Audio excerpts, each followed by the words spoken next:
Vocês estão trabalhando em boa, vou mercado ainda. Saudações aí aos companheiros e companheiras, né, dando aí continuidade ao processo de esclarecimento de dúvidas, né, aos companheiros que estão aí no movimento, né. Estou aqui novamente aqui com o Dr. Santo e já dirijo a primeira pergunta para ele. Dentro do despacho da ministra, né, em eliminar e manter 70%, né, dentro da empresa, né, trabalhando, a dúvida do trabalhador fica se o sindicato, a federação não cumprir isso, é a temeridade do trabalhador em ser punido por isso. O que o senhor tem a falar sobre isso? Boa tarde a todos os trabalhadores, todas as trabalhadoras da nossa base territorial, do Sintec JFA. Antes, presidente, gostaria de parabenizar cada trabalhador que está em greve. O movimento está forte, está unido, vocês trabalhadores estão lutando, inclusive por aqueles que não aderiram ao movimento de greve. Vocês sabem a responsabilidade que vocês têm nesse movimento, a responsabilidade total de todos os contratos de trabalho, tanto para os trabalhadores que aderiram ao movimento e aqueles que não aderiram ao movimento. Então vamos permanecer unidos na greve, junto com o sindicato que está fazendo um brilhante trabalho de continuidade do movimento. E junto também está tomando todas as cautelas, precauções para que a greve continue da mesma forma, lista, legal, regular e constitucional. Respondendo à primeira pergunta do presidente, é o seguinte: o trabalhador ele não pode ser punido, não pode ser penalizado, ainda mais do que ele já é, né? Nós sabemos que os trabalhadores já estão sendo punidos com desconto na sua remuneração, como aconteceu em agosto deste ano. Os trabalhadores, na minha concepção, não poderiam ter sido penalizados com esses descontos, sofrido esse desconto na sua remuneração. No meu entendimento, a greve, ainda mais do jeito como ela está acontecendo esse ano, ela é totalmente de responsabilidade da empresa. A empresa quem está obrigando você, trabalhador, a entrar na greve. Não é uma questão prática, é uma questão técnica, jurídica. A empresa está obrigando, seja pela tese da privatização, seja pela não mantença da negociação pelas cláusulas do direito do acordo coletivo, todas as cláusulas do acordo coletivo. Então o trabalhador não pode ser punido em hipótese alguma. A liminar, a tutela de urgência deferida pela ministra relatora, doutora Cátia, mandando 70% dos trabalhadores estarem no ambiente de trabalho, não causa ao trabalhador nenhuma responsabilidade, seja na parte prática de punição, advertência, suspensão, demissão por justa causa, não causa nada, nem pecuniária. A multa é dirigida à federação e a multa é dirigida aos sindicatos. Eles sim são os entes responsáveis, legítimos, a verificar e aplicar essa questão técnica dos 70%. E eu volto a falar que no vídeo anterior, que nós discutimos essa concepção, cabe à empresa cientificar o judiciário ou diretamente os sindicatos se há alguma unidade com esse déficit. Cabe à empresa impulsionar esse tipo de decisão dada pela ministra relatora. O sindicato, nem a federação, não vai imaginar, não vai ter como saber se a empresa não cientificá-lo, se há alguma agência, alguma unidade que tem que ter aquele efetivo determinado na decisão liminar.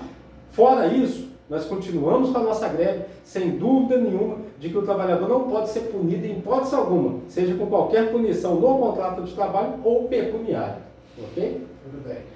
Uma segunda pergunta seria a questão dos descontos, né? O despacho diz bem claro que a empresa não pode realizar nenhum desconto enquanto o julgamento não seja definido, né? Isso, né? Isso. A partir do dia 1º. Isso. Então, assim, eu coloco a situação porque antes disso a presidente, a ministra Cristina Peduzzi, né, colocou a situação também de não desconto, né? E a empresa descumpriu esse despacho dela, que houve um despacho dela nesse sentido. O despacho dela partiu do dia 1º. Ela coloca na decisão que a partir da validade desse despacho. E a partir do dia 1º da ministra relatora, da ministra relatora, que é a que vale para fins técnicos jurídicos. A ministra relatora é o que determina as decisões no processo. Antes foi distribuído por vice-ministro do TST, ele fez uma audiência preliminar de conciliação tentando acabar com o dissídio daquela forma como ele estava, né? Com a manutenção, inclusive a proposta do ministro vice-presidente foi a manutenção, pela manutenção de todas as cláusulas do acordo coletivo, mesmo que fosse sem reajuste, porque a federação, através de seus sindicatos, acertadamente reconhecer a necessidade naquele instante de concordar com a proposta do Poder Judiciário. Não sobreveio o acordo, vamos para o dissídio, em que é distribuído o dissídio a um dos ministros do TST. Nessa distribuição caiu para a relatora e ela deu esse despacho que ali começa a valer as decisões somente da ministra relatora. Então, qual que foi a concepção desse despacho? Foi interposto, inclusive, embargos declaratórios pelo jurídico da federação, na qual ele pede que a extensão dos efeitos do não desconto da remuneração seja anterior, ou seja, desde o primeiro dia da greve. O trabalhador não pode ser penalizado mais do que ele já está sendo penalizado com um desconto na sua remuneração. Não pode, é inconceptível essa situação. Dessa forma, presidente, nós não podemos conceber e nós esperamos, nós aguardamos que esse embarque declaratório vai ser procedente e a empresa vai ter que ser obrigada a devolver a remuneração de todos esses trabalhadores em tempo e modo para que nós não tenhamos mais prejuízo. Volto a frisar e volto a enfatizar, a nossa greve esse ano, mais do que todos os anos, é muito mais do que regular, muito mais do que lista. O trabalhador pode ficar amplamente tranquilo e fazer a greve. Aliás, ela deve enfileirar cada vez mais nas trincheiras do movimento, mais e mais trabalhadores, para que nós podemos pressionar de todas as formas a empresa e até nós temos aí um despacho designando a audiência do dissídio, que é a nossa grande ansiedade nesse momento. Isso é muito bom. Uma última pergunta, doutor Sandro. A gente tem recebido denúncias de que a empresa está fazendo convocações de trabalhadores e trabalhadoras que estão no trabalho remoto, a pretexto de dar aí efetividade dentro lá dos centros de distribuição, e a gente sabe que tem uma liminar da federação que protege aí, que dá o direito da continuidade do trabalhador permanecer em casa, Qual é o conselho aí, qual é a vertente que o senhor coloca aí para esse trabalhador que está em trabalho remoto? Presidente, a liminar ainda persiste, ela continua válida, a empresa recorreu inclusive, é bom que se frise que toda liminar, que todos os jurídicos do Brasil conseguem ganhar, a empresa sempre recorre, não foi diferente a essa liminar. A empresa recorreu, mas perdeu esse recurso.